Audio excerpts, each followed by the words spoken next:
How's it going, everyone? Session here. Welcome to. We're going to be reacting to essentially what is probably one of the most scariest stories that has been trending on TikTok for a quite a while now. At this point, we have "Who the F Did I Marry?" A story by Ressa Tessa, basically just kind of showcasing what her life was like recently with her husband, who's apparently like a pathological liar.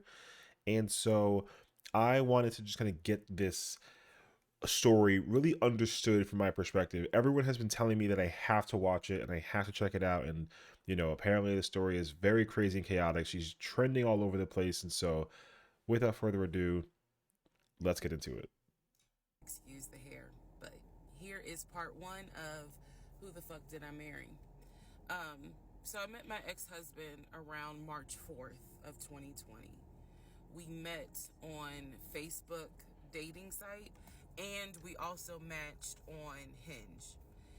I did not realize that he was on both under two different names. So one was his actual name, and Huh? the other one was a variation, like a nickname Oh, that he okay. called himself.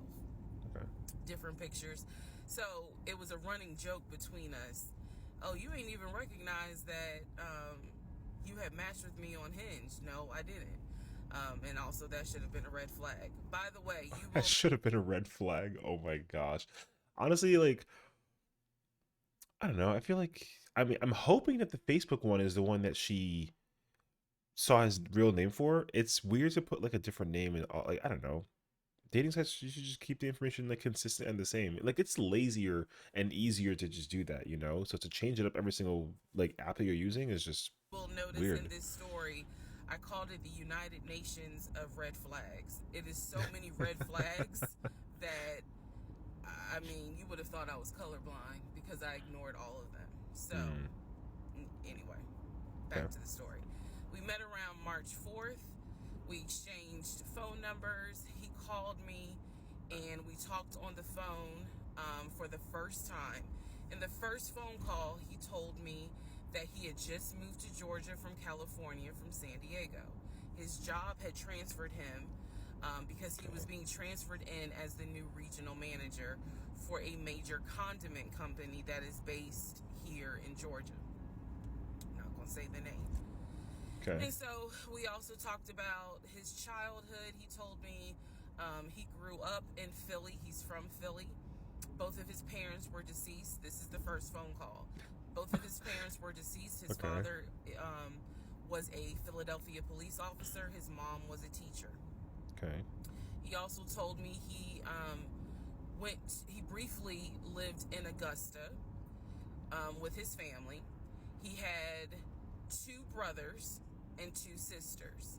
He also had two half brothers on his dad's side. First phone call. Huh. So I'm just giving you guys the backstory. This was Yeah. the first phone call we had. So we talked about Okay. family. We Two, talked two plus one about more. friends. We talked about our jobs. At the time, I was working at Georgia State Patrol. Um, and he knew this and he just thought that was like, wow, so you work with troopers all day. Yes, I did.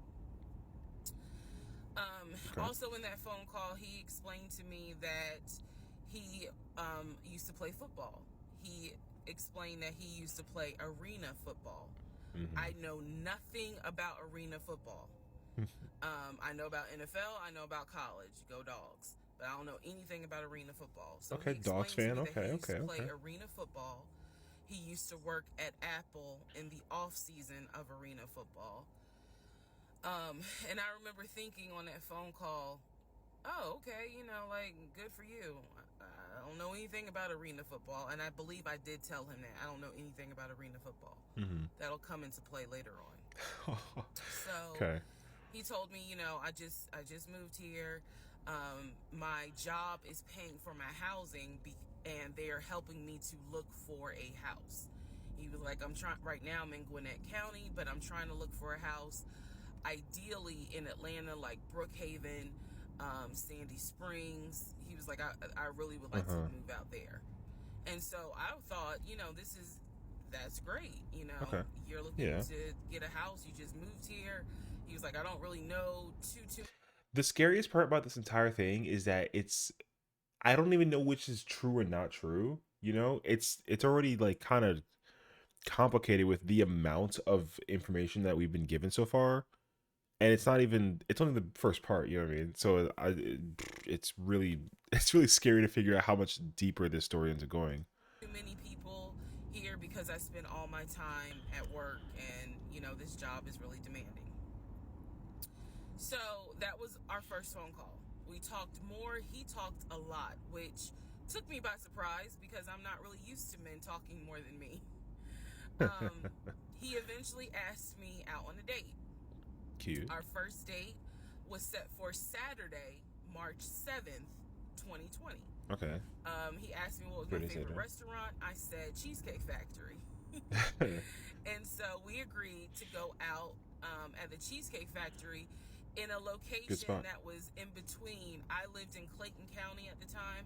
He lived in Gwinnett County. I realized that if you don't know anything about Metro Atlanta, that makes no sense. But basically, we lived about 45 minutes apart. So Dang. we Okay. agreed to meet at the Cheesecake Factory over at Perimeter Mall, which is in an area, Sandy Springs, Dunwoody area. Probably like in between both of them. Yeah. I was excited. Like, I called my friends and was like, I got a date, blah, blah, blah. We'll see how it goes. First conversation was good. Hopefully he looks like his pictures, because, that's always an issue with online dating. That's Hopefully always he looks so like his weird though pictures. too. So on my way, I don't even understand why they like used to not be a thing. I don't feel like I don't know. I mean, the fact that people actually use fake images is like kind of concerning. Just check your facts, man. Honestly, just everyone, ladies and gentlemen, just make sure that you do your homework. Honestly, I feel like with this video series that everyone's been watching, everyone's doing their homework even deeper now than before. You know. way to our date, I took 285, and literally right before I got to Boulder Crest, the exit for Boulder Crest, I heard a boom and I lost control of my car. Thank God that well, not thank God, but I knew what to do. So I did not crash, but my tire blew out.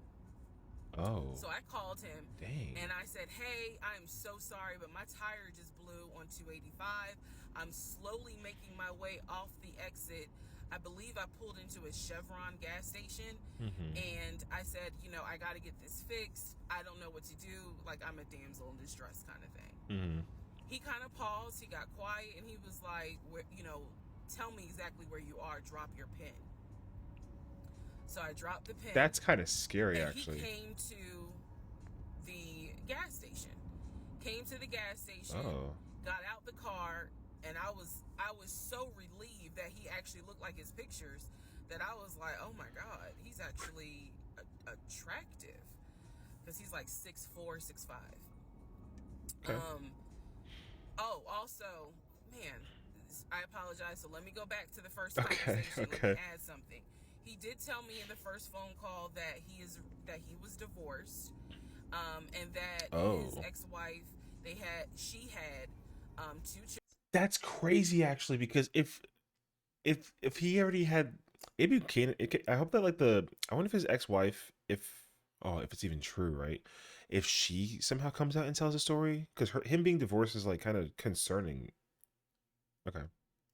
Children, a boy and a girl, who Hmm. were teenagers, young adults. I think the girl was about Okay, young 20. teenagers, two And he said kids. that he had a very close relationship with his stepkids, but that he and his ex-wife had divorced because she cheated on him out in California. She And cheated on so him. coming to Oh, Georgia oh, it was her kids was too. It a wasn't new his.